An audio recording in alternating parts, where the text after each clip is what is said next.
Hello EHS Sports Medicine. This is going to be your shoulder anatomy video. So first off, the first bone we're talking about in the shoulder is our humerus bone. So that's going to be this bone that connects our shoulder down to our elbow. This is kind of the biggest bone in our shoulder. So again, this is the humerus.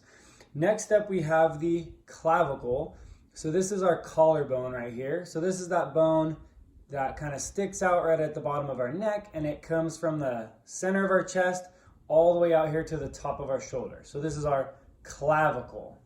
The next bone is this center bone right here in between our chest. You can kind of feel it. It's a little bit hard right there. This is called our sternum, and it goes from kind of the base of our neck down to almost the top of our stomach. So this is our sternum right here.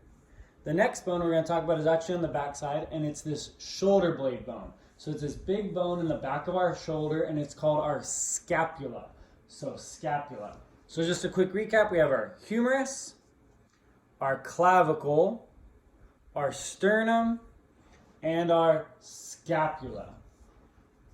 Two joints that we're going to talk about are number one are going to be our AC joint or acromioclavicular joint.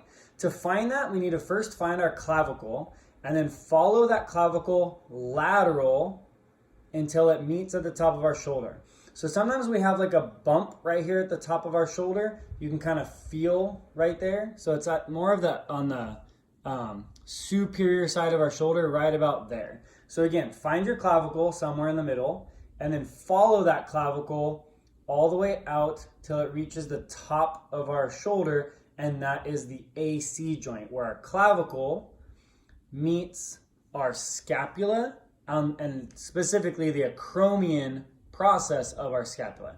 So this joint connects our clavicle to our scapula, or our clavicle to our acromion process, which is part of our scapula, and that's the AC joint or acromioclavicular joint.